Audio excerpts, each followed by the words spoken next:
So, yun, okay, KGX. Kamusta kayong lahat? Sino nakasabay? Mga pogi. So, ayan, no? Teka lang, bigyan muna natin ng yun. So, uwi lang natin, no? Galing opisina. So, ito na, no? So, basag na si 106. So, ngayon, kita nyo perfect bounce dun sa niligay nating support. Kung hanggang saan yung TP area natin. Very good, no? Talagang nakukuha yung ating TP area. Okay? Ganun din sa ETH. Check natin ETH, ayun, di ba? Wasak na wasak. Hindi, mahaba pa to kanina ha. Talagang hinabaan pa natin yan mga kapatid. Umabot yan hanggang doon sa dulo. Kaya kung mapapansin nyo, kung titingnan natin ang ating Facebook.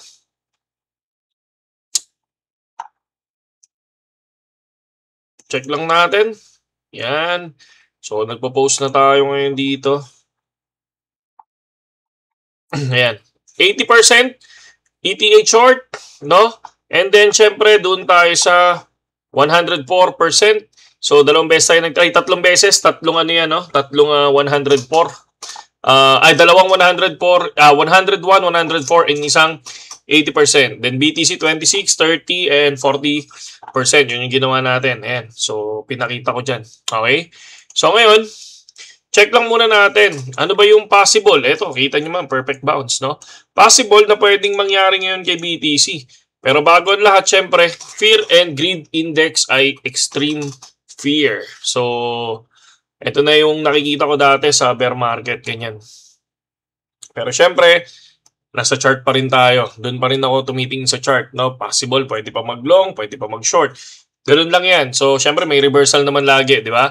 So, ngayon, Jim Cramer. To, sabi ni Jim Cramer, oh.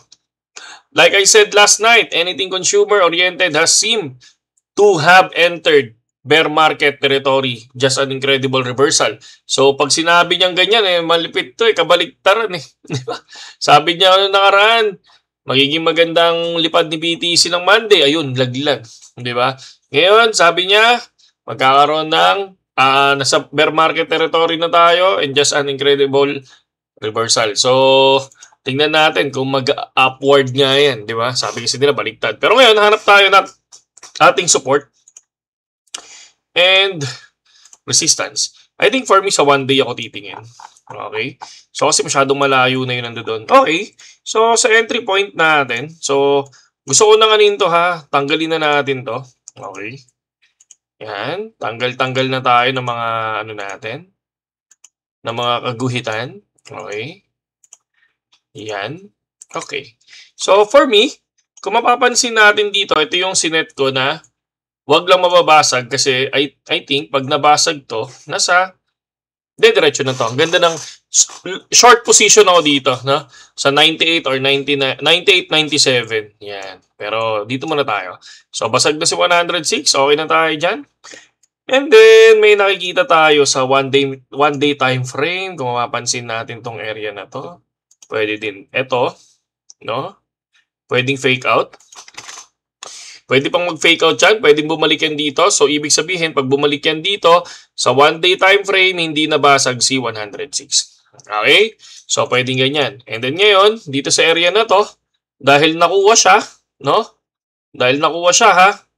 So, eto practice lang ha. Hindi ako mag-entry dito mga kapatid ha. Hindi ako mag-entry dito.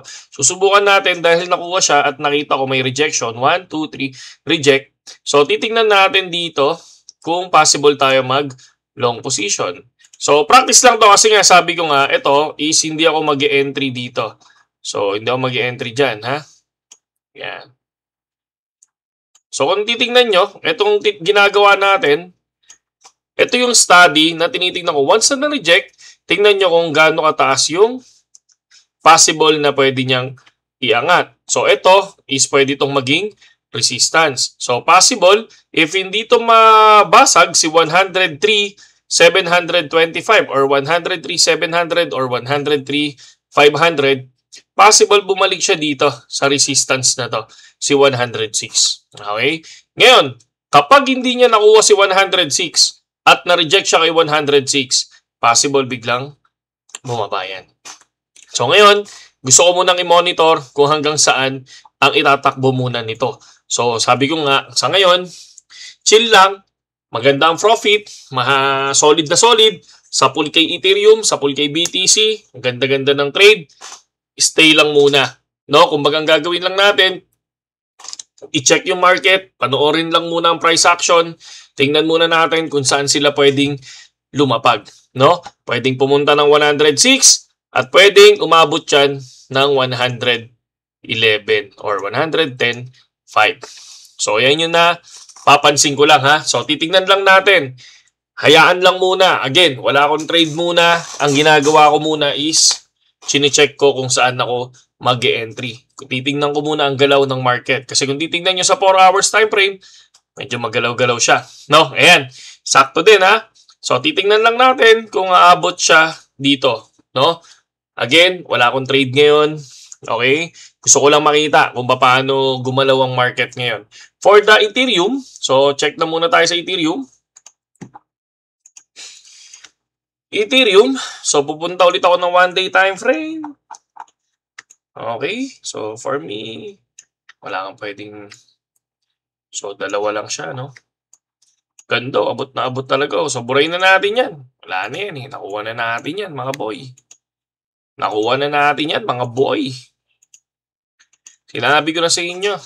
Diba? Tumama tayo mga idol, diba? Ang daming naglong ha. Ako nag-short. So yun. So breakout. Dito natin makikita yan. So kung titingnan nyo, breakout tong area na to. Breakout. 3/7 breakout. So checking lang tayo dito sa area na to. Okay. So tingnan natin kung aabot siya dito sa area na yan. Kasi kapag umabot to dito sa area na to is etong area na to ay good support. No? Ano yan? Magandang support yan. Pagka ganyan. Tulad nung ginagawa natin nung nakaraan. No? Kung paano natin kinuha si 106. Okay? And then bumaba ngayon ng 104. Umabot ng 103. Diba? 3.5. So ngayon sa 104. Gusto lang natin makita yan. Okay?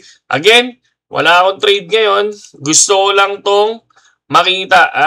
Ngayon, kung titingnan natin, possible, no?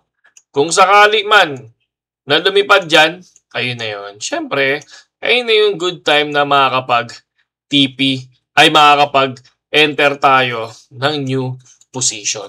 Okay? Sa ngayon, again, titingnan ko muna ang market, papanoorin ko muna yan, hindi muna ako magti-trade at para at least kahit paano safe lang ako.